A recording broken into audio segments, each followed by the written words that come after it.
تو اللہ تعالیٰ جل شانہ ہر غم سے، ہر مشکل سے، ہر تکلیف سے اس کے لیے کشادگی پیدا کر دے گا، ہر اذیت دور کر دے گا، اور ہر مشکل اور ہر پیچیدگی سے اس کے لیے راستہ پیدا کرے گا، اور اللہ تعالیٰ جل شانہ اس کو وہاں سے رزق دے گا جہاں اسے گمان بھی نہیں ہوگا۔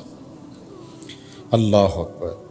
حضرت انس رضی اللہ تعالیٰ عنہ سے ایک روایت سن لیجئے۔ کہتے ہیں کہ رسول کریم صلی اللہ علیہ وآلہ وسلم نے فرمایا کہ جس طرح تانبے کو، لوہے کو، دھاتوں کو زنگ لگتا ہے، اس طرح دلوں کو بھی زنگ لگتا ہے، اور فرمایا زنگ کو اتارنے کے لیے جو چیز بنائی گئی ہے وہ استغفار ہے۔ تو استغفار دلوں کا زنگ اتارتا ہے۔ قرآن مجید کی تلاوت، کثرت ذکر، موت کی تذکیر اور استغفار، یہ دلوں کا زنگ اتارتا ہے۔ اللہ اکبر۔ تو یہ آپ کے سامنے جو احادیث رکھی گئی ہیں، اللہ ہمیں ان سب پہ عمل کی توفیق عطا فرمائے۔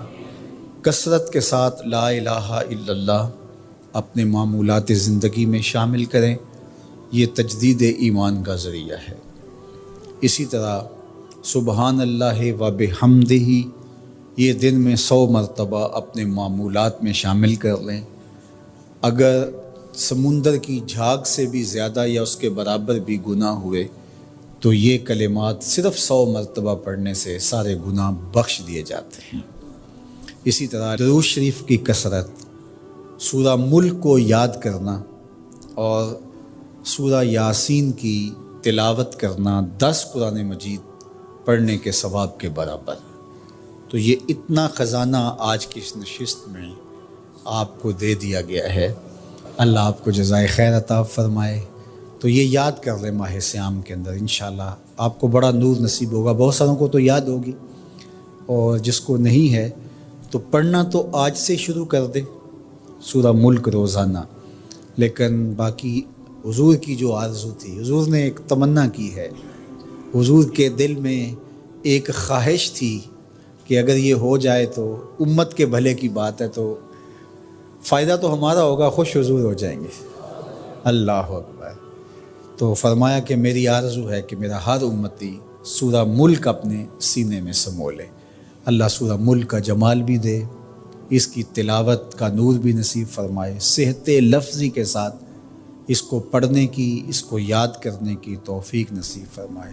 وہ سینہ قبرستان کی طرح ہے جس میں قرآن کی کچھ آیات نہیں ہیں، تو اس لیے اپنے سینے کو منور کریں، آباد رکھیں۔ اللہ آپ کو اپنی خاص عنایات نصیب کرے۔ ایک دن صحابہ سے فرمایا میرا دل چاہتا ہے کہ ہر مومن کے سینے میں سورہ ملک ضرور موجود ہو، یہ میری تمنا ہے، حضور نے فرمایا۔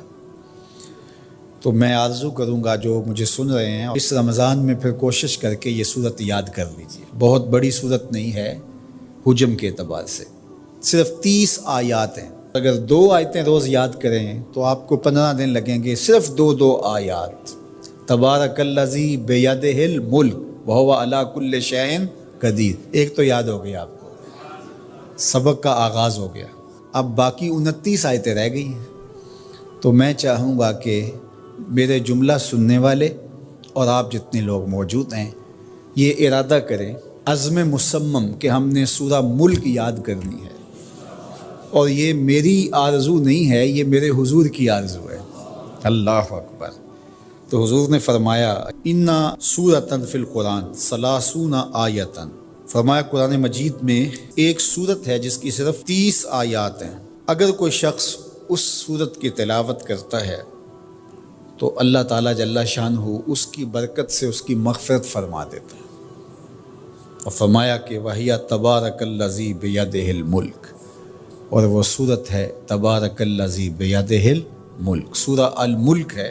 مجھے امید ہے کہ آج جا کر ہی آپ جو ہے وہ اس سبق کو شروع کر دیں گے، اور اگر آپ کو 5 آیتیں بھی آج یاد ہو گئیں یا 3 آیتیں بھی یاد ہوگی تو آپ کو لگے گا کہ کوئی مشکل کام نہیں ہے۔ تو اس رمضان المبارک میں سورہ ملک ضرور یاد کر لیجئے گا۔